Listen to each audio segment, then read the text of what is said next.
All right, so I am here tonight with a couple of wonderful romantasy authors. Romantasy is fantasy and romance combined. And so I've got Brooke Elliott, who writes under the name H.B. Elliott, and I've also got Emilia Dashfire. Um, Brooke, because you're on top, I'm going to have you introduce yourself first. This feels like the first day of school. I'll keep it quick and dirty. Um, I'm Brooke Elliott, and as she said, you probably know me as HB Elliott, and I'm the author of VALDARO. I live in North Carolina with my husband and my two children, and I wrote and finished this book within a year and had Good it published. work. So, yeah, but this has been a long time coming, and it's been something that I've wanted to do since I was a teenage girl. And I wrote a lot of poetry and a lot of short stories and prose and stuff like Hmm. that growing up. And then, a little over a year ago, I decided to do the damn thing and actually get this book. Just get it And done. yeah, Good for so, you. yeah, we did it. And is this your first book then? This is my first book. It's my debut novel. It just released in November.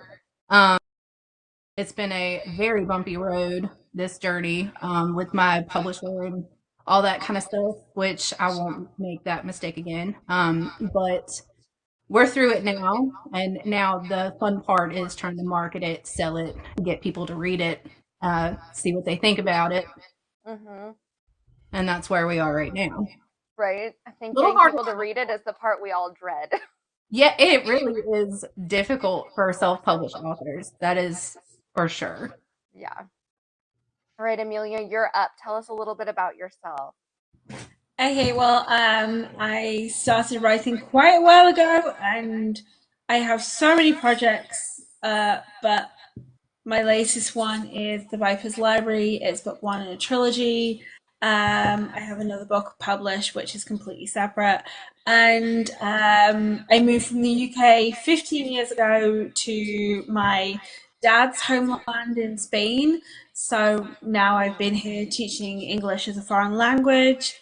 And in my spare time, I write books because I don't know how else to keep, like, I can't keep the stories inside me. So I Hmm. was just like, I have to get them down. And I just ended up publishing my books. I love that for you. Okay, so then each of you take a minute to tell us a little bit about what your book is about. So we'll go back to Brooke. And if you guys have a copy of your book with you, I think you both held one up. You'd think I would know that because I was just looking at you. Uh, if you'll hold that up to the camera so we can see your gorgeous covers, because you both have wonderful covers. Actually, that being said, I am actually really proud of this cover. I did it. Um, this is the cover, Isn't that gorgeous? and it's actually really special because if you know who the Valdero lovers are, they are real people that were excavated in Italy years ago, I and did they're not know that. yes, they're sitting in a museum in Italy, and one day I'm gonna make it over there and I'm gonna see them for myself. But this book is based on what their story might have been if, they lived in a fantasy world. But yes, the book is about a princess named Ari. She is the sole heir to her father's throne and his raw, uncut, tremendous wealth of power that's been passed down through the royal bloodline from the first king thousands of years ago that was bestowed his power by the gods. Um, Her father is a ruthless, evil, terrible person. He enslaves humankind in between this sliver of land between his kingdom and the neighboring kingdom of Krona, where those royals, who are also magic folk, have a sole heir of their own, Prince Luca, who Hmm. she's arranged to be wed to.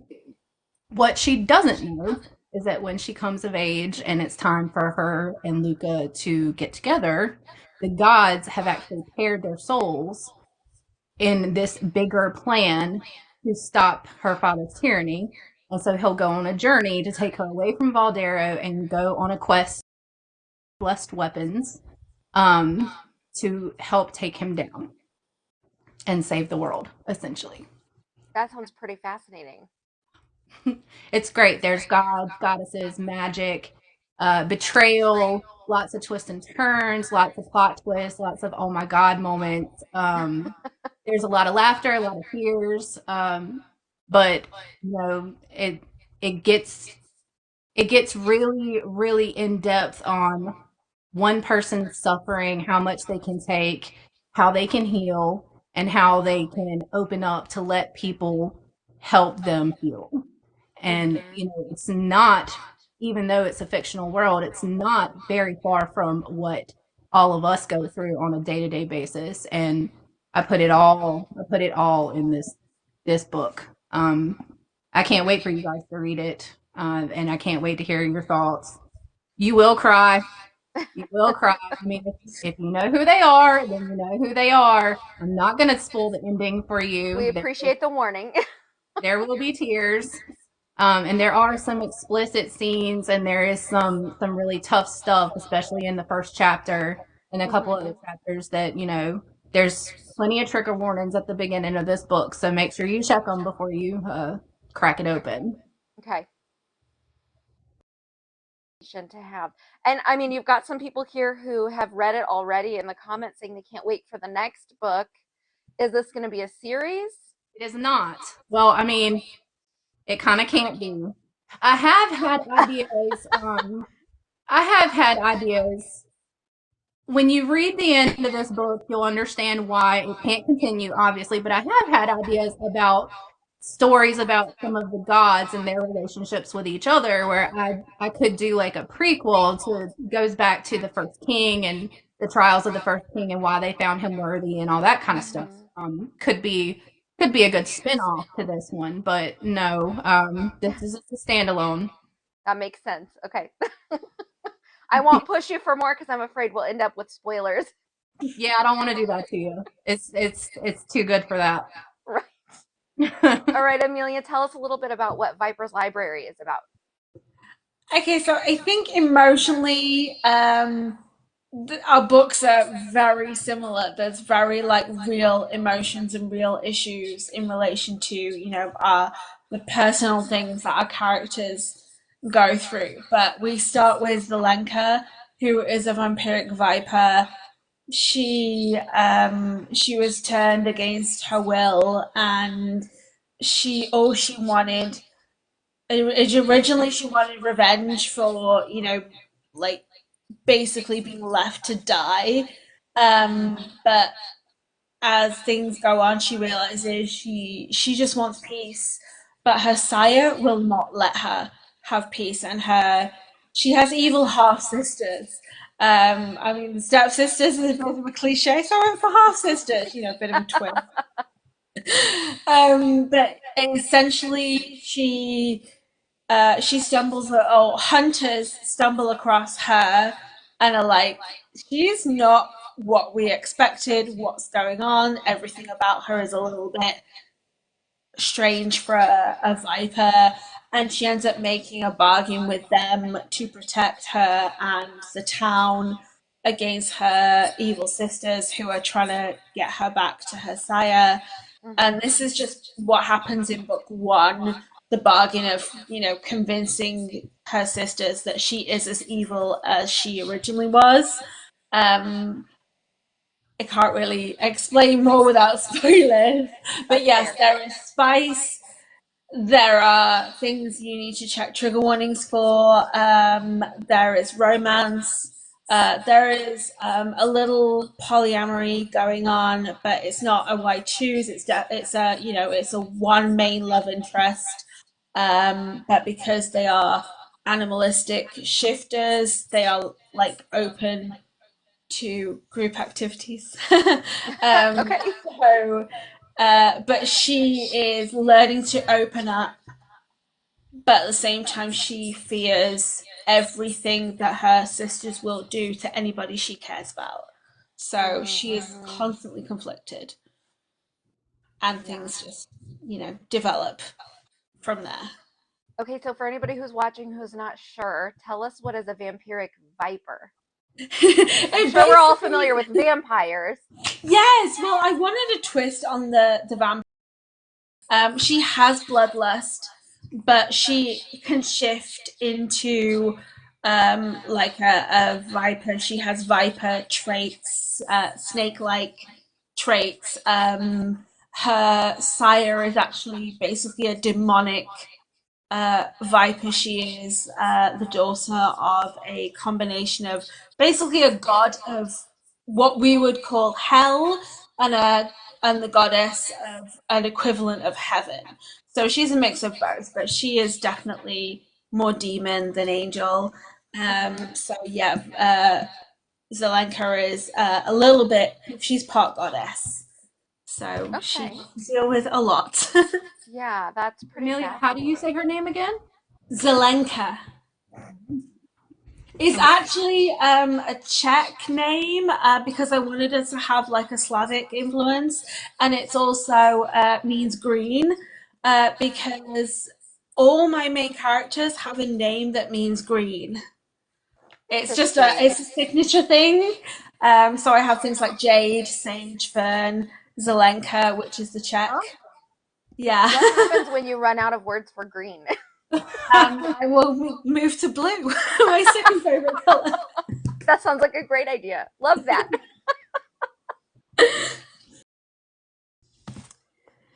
Would you guys want to share some of your trigger warnings so that people know, like, if they want to go and buy it, they might want to have those trigger warnings in mind before they make that decision.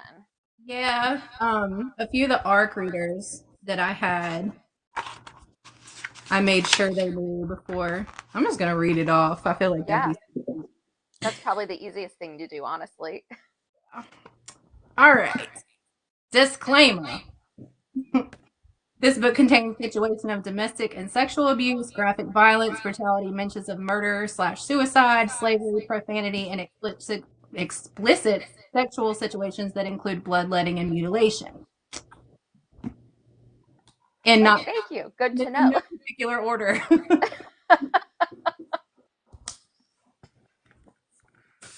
Kind of sounds a little scary once I read it out. Sorry. I promise it's a good book, though. I haven't read the whole thing, but I've read enough of it to know that it's good. Did you?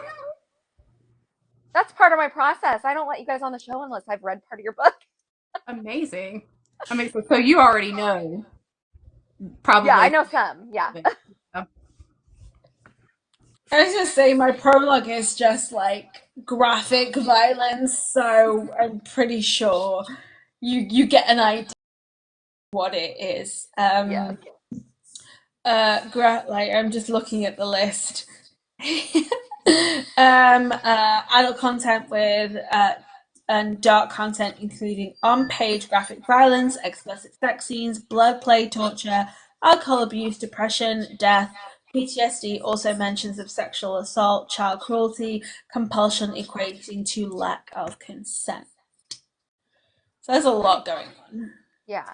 So it sounds like both of these two books have a dark side to them a little bit. Yeah. And that's something we like our readers to know ahead of time because, dark books are not for everybody.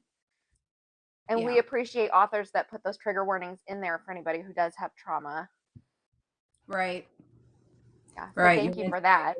Important. Um, okay, I know I told you guys to be prepared for this question, but it still is always the hardest question to answer.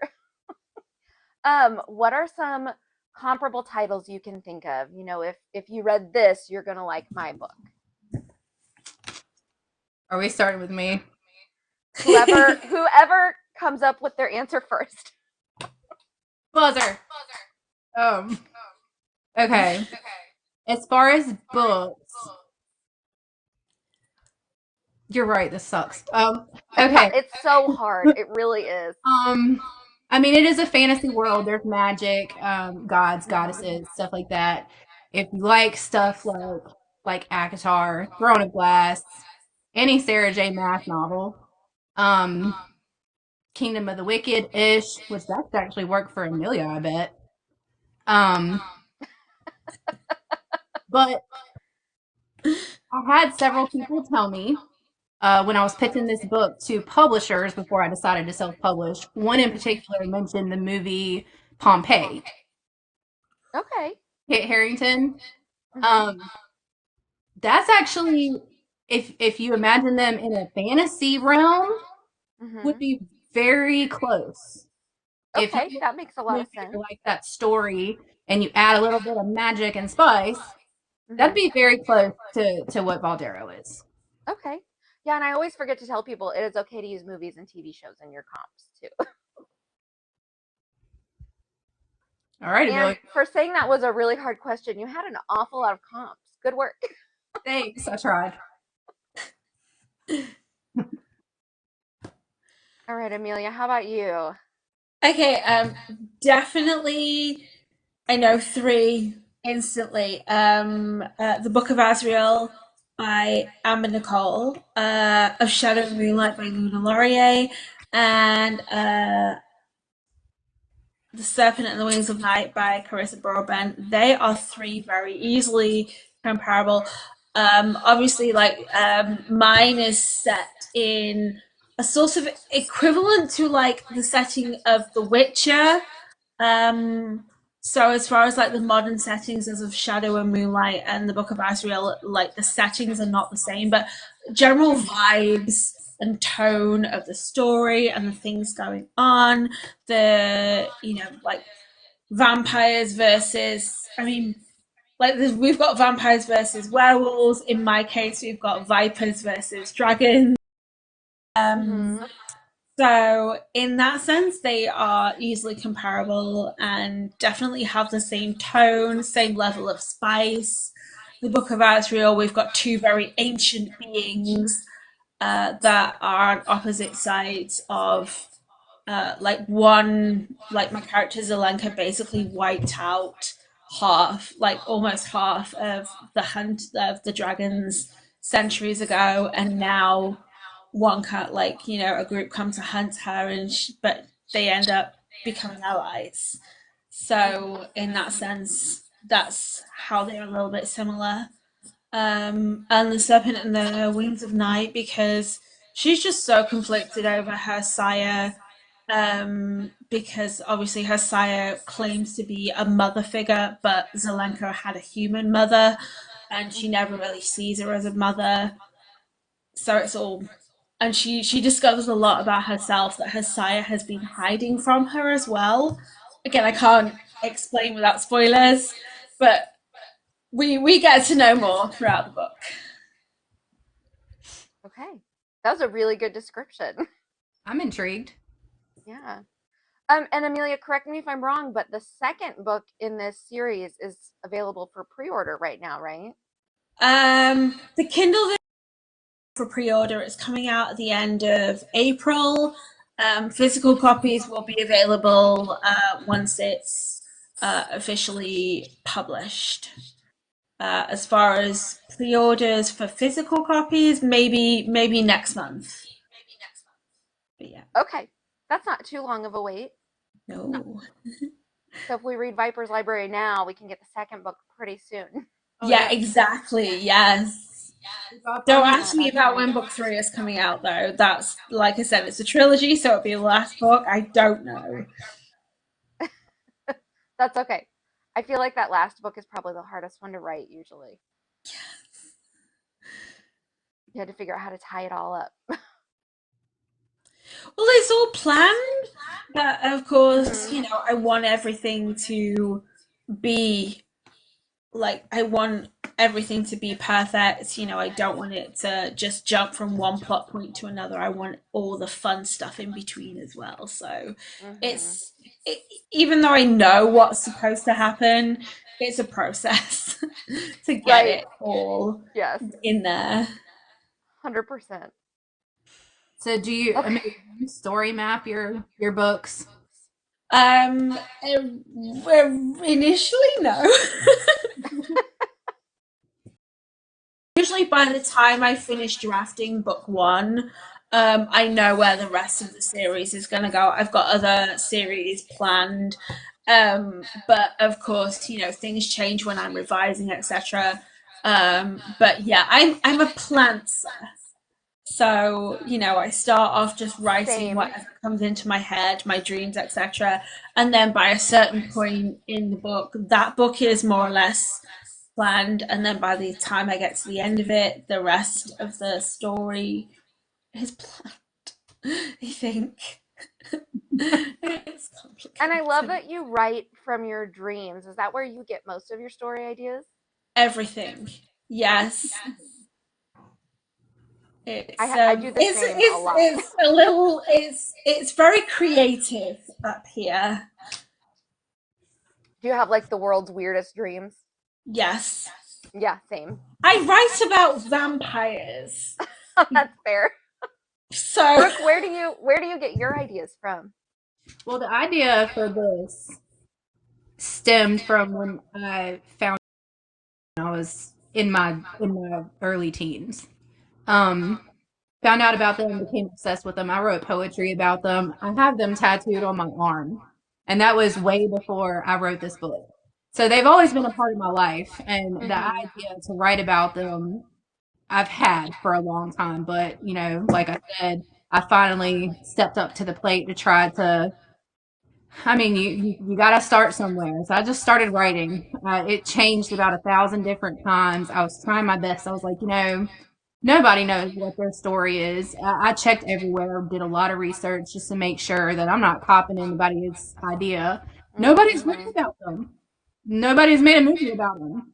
I've seen lots of poetry, lots of artwork, but there's no story, and everybody wants to know. And so, that's kind of where my idea came from. I was like, you know what, I'm going to write it for them, and I hope I made them proud. But they've been a huge part of my life for a very long time, so I felt like they finally deserved their story. Yeah. And you know what? I've been curious about your cover. Um, I feel like it has like a giant cat face It does. as the background, right? What is the cat about? That's the part I can't figure out, unless it's a spoiler, and then don't tell us. It's not a spoiler, but his name is Sisyphus, uh, Chimera. So half his body is one color, half is a different color. He's black and white with one blue eye, one green eye.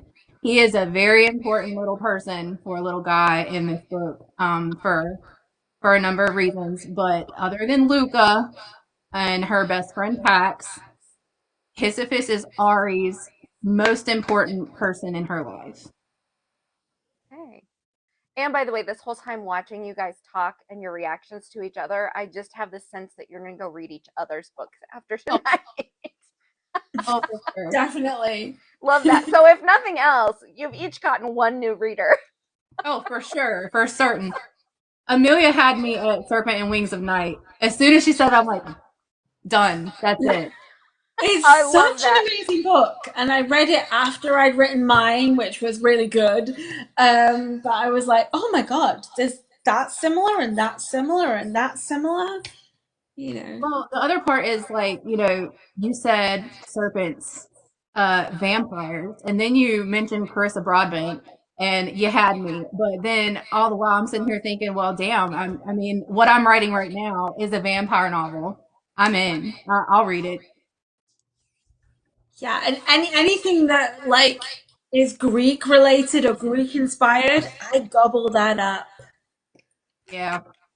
But I love yeah, that. It worked out when so you mentioned perfectly because we Pompeii, I was met. like, yes, in a fantasy setting, that's my jam. It was very similar to that. Though I didn't quite there is a little twist and a little Easter eggs thrown in about some Italian culture, some words, some form of the language and things that they do over there, that I put in this book just to stay true to who they really were. Because they obviously lived in Italy. They were found in Italy. We don't know who they were or why they were important or why they were even found like this. But just to stay true to culture, I did throw a few things in there, even though this is a fictional world. Hmm. I tried. Anyway. That makes perfect sense. If you mention anything about limoncello wine from Kingdom of the I don't know. Every time I think of Kingdom of the Wicked now, like I always think of limoncello wine, and I get really hungry thinking about that The book. whole series made me hungry. Exactly. The whole Yes. series made me hungry. Oh my She's God, talking it about truly dicing did. tomatoes and oh my god, basil and yeah, Oh, the cannelloni. No, it wasn't the cannellonis. Yeah, it was the it cannellonis. It's been was. a It while was since I read it, but yeah. in the bay. You're right. You had. Yeah. We get a Well, lot of Italian inspired food here in Spain, or our traditional food is very similar. So I was just like, yes, we have a version of this here. I love it. Num num num. So yeah. This whole vibe has me happy. folks, if you are watching and you are interested in buying VALDARO or Viper's Library, this is just a little personal plug here, but those books are available through my personal bookstores that are on my link tree in my bio. Um, when you buy those books, our authors also make money from those sales, just as much as they would any other time. But those sales help support my work here, giving our indie authors some free publicity. So I appreciate if you're going to buy those books, if you want to go to my bookstores and check them out. I've got an Amazon bookstore and a bookshop.org. Um, and now we're going to change gears a little bit because I know that when you're a writer, you're probably also a reader. So let's talk about you guys as readers.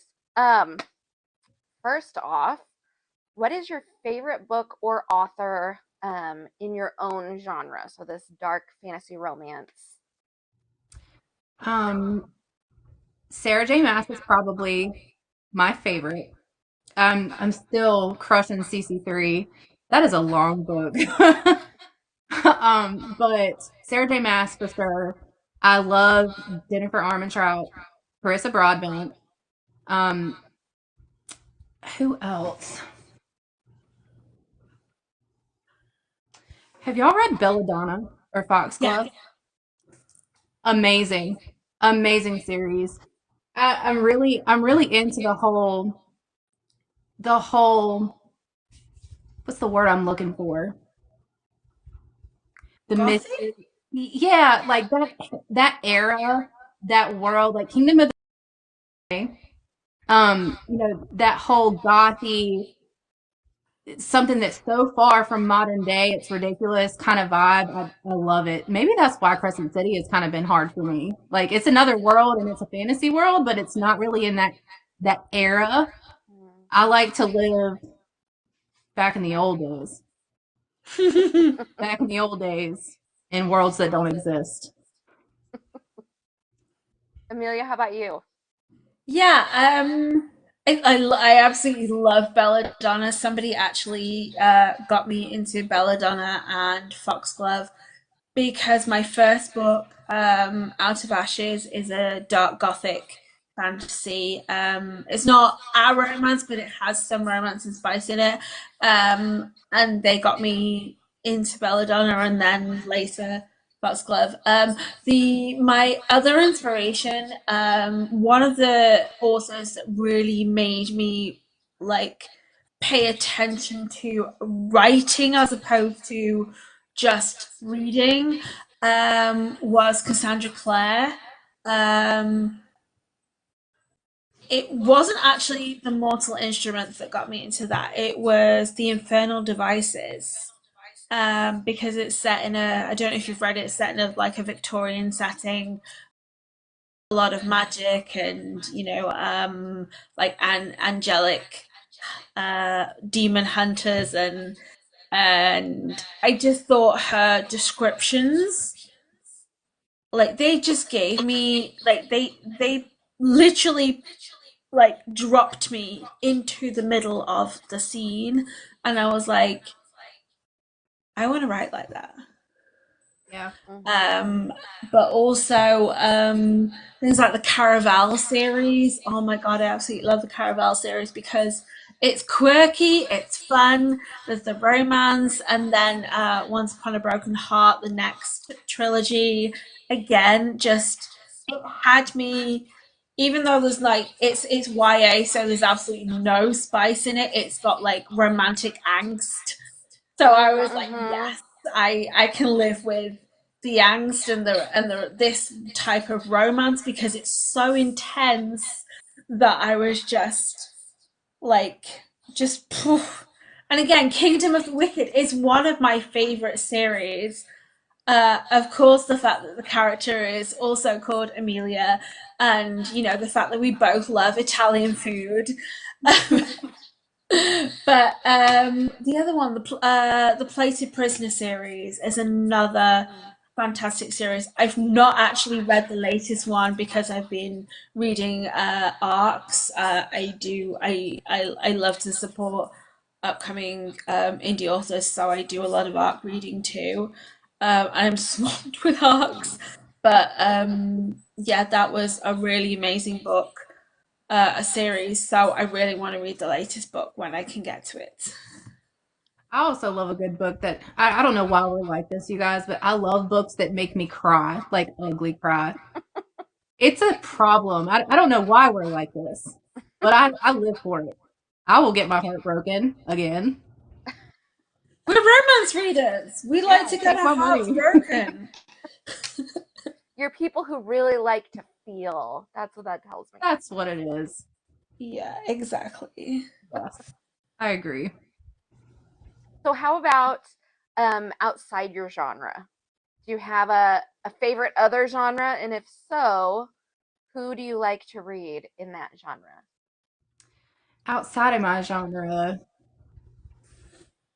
I mean, does Outlander count as? I mean, that's fantasy, it's time traveling and everything, but does it also count as like historical fiction? Because there's a lot of accurate history in those books, and God, Uh-huh. obsessed, obsessed. My husband and I were having that conversation the other day, trying to figure out if you're time traveling to the past, is that historical fiction? I mean, it's like Yeah. I mean, if you've read Outlander, everything that she puts in place in the past and Well, in the yeah, she did tons of research to make sure it was historically yeah, accurate. and pieces together flawlessly. You go look up the facts, and she's like dead on. Yeah, and frankly, it's a more fun way to learn history for people like Yes, me who don't like to read history books. yes, that part. But yes, aside from that, that's as far outside of fantasy as I'll probably go, which isn't But very. it sounds like you still like the romance part, even outside fantasy, and you Yes, still prefer it to be in the past. I'm a sucker for sure. So, like, historical romance might be okay Yeah, if it can't be fantasy. I can deal with that. And That's I can fair. deal with stuff that's not fantasy. Like, I just finished the Ravenhood series not too long ago. That's not Mhm. a fantasy world. Actually, I think they're in North Carolina. So it's, um, that those books were amazing. Those books, but still romance and still made me cry. So we're still in that boat. Right, But it, right. So you've got a type for sure. yeah. Amelia, how about you? Yeah, I think I'm the same in that I have a type outside of fantasy. It has to have romance though. I'm into like I've read a few White Shoes romances. One was Packing Around. There was um, it's a hockey romance Hmm. and like polyamory. Really fun read. Is it I icebreaker? didn't think I would enjoy it as much. I knew I would enjoy it. Obviously, I don't read a book if I don't think I didn't think I would enjoy it as much as I did. Another one was it was a freebie for like the Stuff Your Kindle Day. A Burn So Deep. I cannot remember the author. But I absolutely loved it, and that was a college Why Choose romance. Hmm. So everything I read has to have either romance or fantasy or some combination of both. But yeah, these two stuck out to me. So yeah, and I have a couple on my TBRs that are similar, either hockey romance or like a few other why choose romances. But yeah, Hockey romance, I've noticed, is a big thing. It is. It's a very like particular niche, but it's a thing I didn't know existed until I joined Book Talk. So I find it really fascinating. Yeah, Icebreaker went really, really big, really, really quick, and I still haven't picked that book. I just don't know if it's something that I would be into. I'm not like sportsy at No, all, me so I neither. don't know how I would feel about a sports romance. But I've been told it's really good. Mm-hmm. I just haven't got to that point where I'm like, okay, all right. It's Right. not. And there are so many puns about the word puck. I know that's the best thing. There's like 50 hockey romances with create these some titles. with the word puck in the title, and it's some. Well, I used to do figure skating when I was a teenager, and like my friend's brothers and his friends were all hockey players. Um, so I don't know, like I kind of think if I read these books now, the dynamics would have been completely different. But I'm just like, yeah, yeah. I'm glad I'm reading this as an adult away from. Yeah, how do you guys feel about books where romance is more the subplot? Is that still enough romance for you? Yeah. Yeah. Yeah. I mean, it's still there. Yeah, right. Even if it's a subplot, I mean, it's still there. I'm with it. I can handle that. I was Yeah, just kind of same. curious Like I because some said, as people are long like, as I need real romance. I need it to be the whole thing. I yeah, mean, I think as long as I know going into the book that the romance is That it's gonna like be there. low priority, then I'm going in with the correct expectations. Gotcha. Yeah, you need realistic expectations of the book. That's fair. Exactly. Yeah. Brooke, I feel like you had an answer too. I was just thinking, like, thinking about the romance being a subplot. I mean, I've only read a few YA novels. Belladonna and First Love is one example. Actually, Kingdom of the Wicked is marketed as YA. I'm not really sure why, because that's a little bit explicit. But YA is not usually spicy. And, I can read romance, obviously, and really, really enjoy it. And if you're looking for spice, you got other books like The Sinner and The Ritual. You guys, like, I'm a romance lover and I love spice, but I picked up that book and like halfway through it was just too much and didn't even make that much sense. Mm. The books aren't always all about the spice. Like that story, that key has got to be in there to like grip me, or you just lose me. It's got to be romantic. Like chivalry can't be dead. Like it's got to have some kind of direction. It can't just be, oh, here, have some spice. It can't be, oh, here, have a love story. It doesn't really mean anything, but we're going to throw it in here anyway. If it's got some direction, then I'll go towards it. If that makes sense. Yeah, that makes a lot of sense. Definitely, yeah. So, what are you guys reading now? Right now, I'm still in the middle of Crescent City. I'm like 60% Oh, that's right. You said that.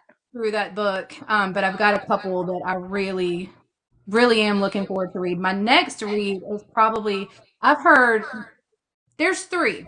One is The Fabric of Our Souls. I heard was really, really good.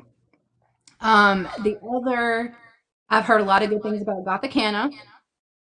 And I don't know if y'all have seen that book, but it's got purple sprayed edges and the art inside is like really, really pretty. I'd buy it just to have it on myself, but I heard the story was good. And the other, crap, what was it? Crap. Those two for sure. It was too good, your brain cannot process it. I think about too much at one time. There was another one. You'll think of it and you'll tell us what it was. Amelia, how about you? What are you reading right now? Yeah, I'm actually reading an arc. It is, let me get the wording right, the artificial structure previously known as the moon, or the artificial structure known as the moon. The wording has just lost, but it's the artificial The title structure, is something about the fascinating. moon. It's a sci-fi, which is like, I do love a good sci-fi to just break up the fantasy. Like I said, reading the same genre, subgenre all the time gets a little monotonous. So I do like to read other stuff. I just finished book 2, a Carissa Broadbent book, The Daughter of No Worlds, book 1. I've just finished book 2. I've forgotten something about fallen gods. Oh my god, I've forgotten the name of the book I've just finished. But my next one will be book 2 of Divine Rivals. Again, I've forgotten the name. Something vowels. Oh my god. Yeah, these are things. It's too good. My brain just cannot remember all these titles. It's all right. But yes, it's book 2 of the Divine Rivals. That's going to be next. I still haven't read Divine Rivals. That's on my TBR. Really good. Though I still haven't touched it. Yeah, Like you were saying about history and like different settings, this is kind of set in a fictional World War One setting. It is so good, so unique. The setting and everything that's going on with it. It is so unique. I strongly recommend this book if you're into something that is not the typical fantasy setting, but has the really fun fantasy elements that, we all know and love. Yeah. But I remember From Blood and Ash. The next book in the From Blood and Ash series comes out on the 20th, and it's Miss Willow's point of view. And if you, yes, I can't wait. And then like the continuance of the actual story, that one comes out on May 7th. So we get 2 books from her this year. And that was the one that I was really excited about. I can't believe I forgot that. I feel terrible. I'm a horrible fan. I love watching the two of you interact. This is really fun for me. I feel like I've just helped create a beautiful new friendship. I think we obviously just love the same kind of books, so yeah, we're in the same elevator. for sure you are. Yes, and I love that it worked out to have you guys on the same night. Yeah, for a lot. Just pure coincidence because I didn't know either of you well enough to know that you were going to like all the same things. So I just love it. It's fate, Emilia. It is. Yeah. 100%. You had me at Kingdom of the Wicked. Yeah, see? Okay, so what are you guys working on now? Do you have any new projects coming up? I know Emilia, she's going to be working on her trilogy. I'm actually working on something completely different from VALDARO. It is like a whole different ballpark. The book that I'm working on now, well, I actually finished book 1. It's a duet. It's a vampire duet, and it's set in modern day Boston. It's called Blackbird. It is very spicy, very dark, and it's actually centered around Edgar Allan Poe and the Raven. So I just am marveling over the fact that it's modern day, you said. Yeah, I stepped outside of my comfort zone, but the plot of the story, modern day, doesn't bother me so much with this one. But him being a very old vampire that's coming from old London, Ireland, Scotland, over there, he's very old and he's seen a lot of stuff. And so that whole thing that I was talking about, the historical fiction, I actually had to do a lot of research for this book, and I still am doing a lot of research for book 2. And so that's really interesting and really challenging, which I adore. I can't wait until this comes out. That should come out in fall of this year. Book 1. So it's a historical character in modern times. Sort of. Interesting. Sort of. Okay. My It's funny you should say modern character, or no, historical character, modern times, because I'm torn between what is going to happen, what book I'm going to publish after the Viper's Library.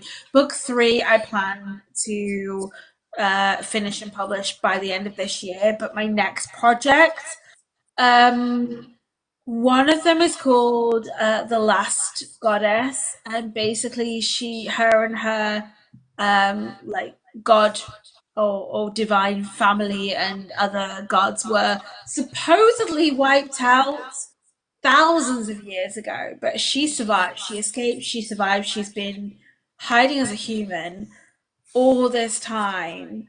And, she basically, like, now we're in a sort of like an alternative modern world. And she still has to hide her magic because there are still people who can sense, her powers. So she has to Mm-hmm. just play human all the time, but there are still some things she just cannot get to grips with in modern life. She just refuses, or she just, hasn't got like the kind of capacity to get used to it.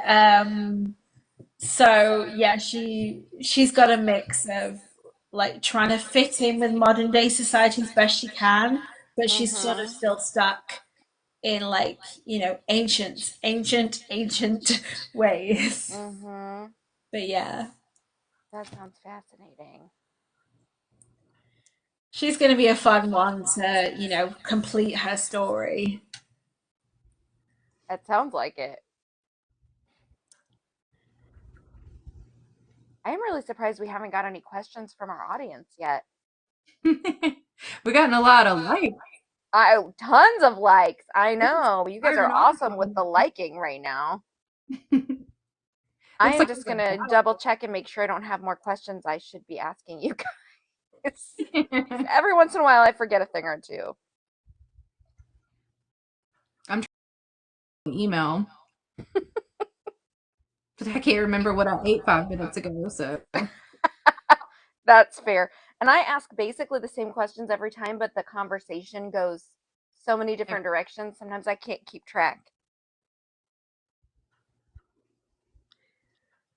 I don't think I have anything extra. Um, yeah, so we've got like just about 10 minutes left. We usually try to stick to an hour. Um, so the recording isn't so big I can't get it downloaded and put on YouTube.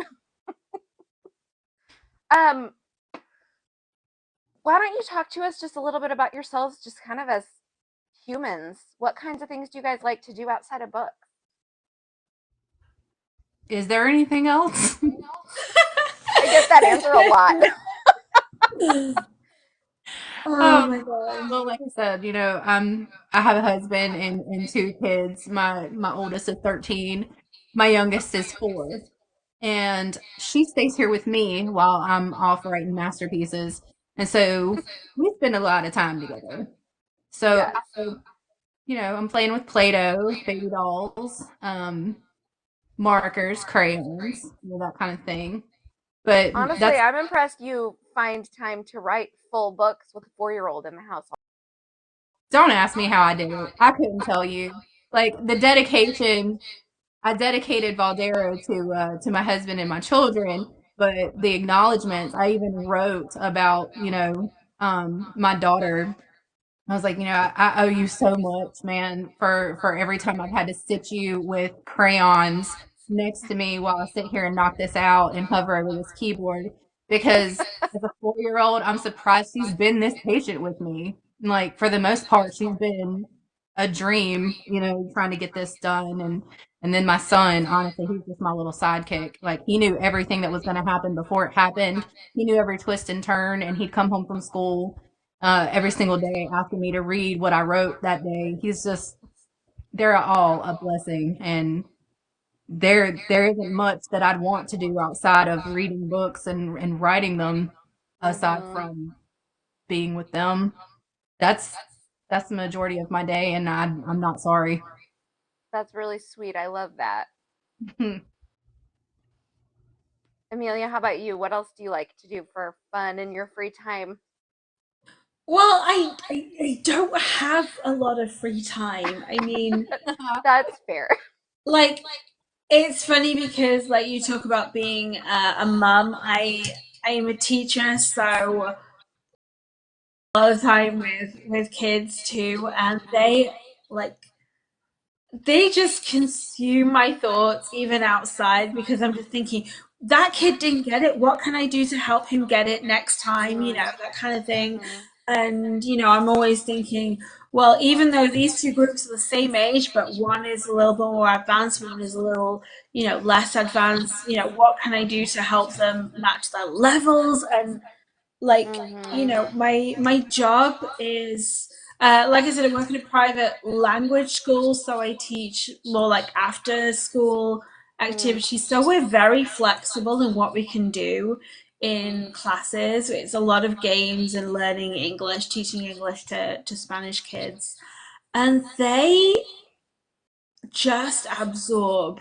so much at that age. Mhm. Like they get to, high school age and they are speaking like full sentences. Mhm. Whereas when I was that age in the UK, it was like basic vocabulary that you Mhm. could just about use like if you're on vacation, but other than that there's nothing else you can use it for. But these Mhm. kids, what they speak in English, it just like it leaves me in awe every day what these kids come out with. And one of my students actually inspired, she's so funny, such a big personality. She actually inspired a character in my book.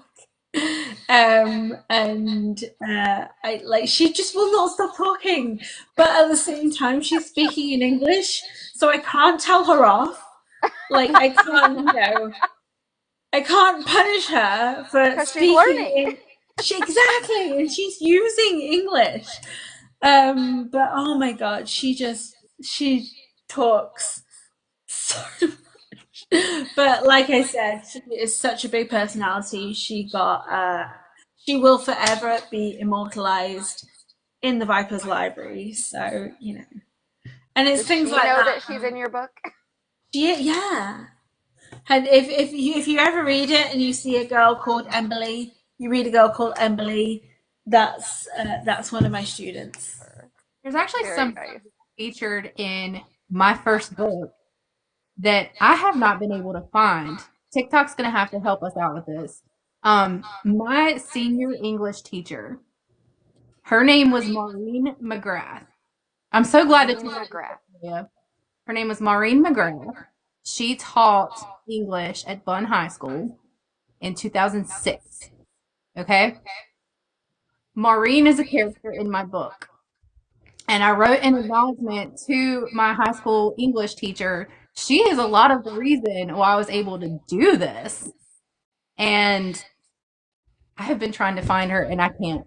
Like nobody gets on Facebook anymore. I had my sister try to like search her up on Facebook. She hasn't signed in probably years. I can't find her on here. Can't find her on Snapchat, but it would be really awesome if I had the knowledge that she knew and she's part of it. Uh-huh. Um, but yeah, That would she be really cool. Have you even tried Instagram? no. No, I actually don't have an Instagram and I probably need to fix that. But That explains why I couldn't tag you. yes. Yes. I'll fix it. That's on my list of things to do this week. I promise. I think my high school English teacher would not believe you if you said I had become a published author. She'd be like, "No, no, you're I don't lying." know if Miss McGrath would believe it either. I think she would. I think she would, but honestly, if I'm just laying all the cards out, I doubt she even remembers me. That's probably horrible to say, but I don't feel like I'm a very memorable person, especially not when I was a kid. I wasn't I wasn't very popular in school, but it would be awesome if she did. That It would be would be really really cool. So you guys, you're looking for Maureen McGrath. Maureen McGrath. Anybody knows her. Brooke Elliott needs to talk to her. She claims she spaghetti wrestled for charity when she was in college, but we all know it wasn't spaghetti. I don't even know what to do with that story. Much crap about it when we were in senior year. Oh my goodness.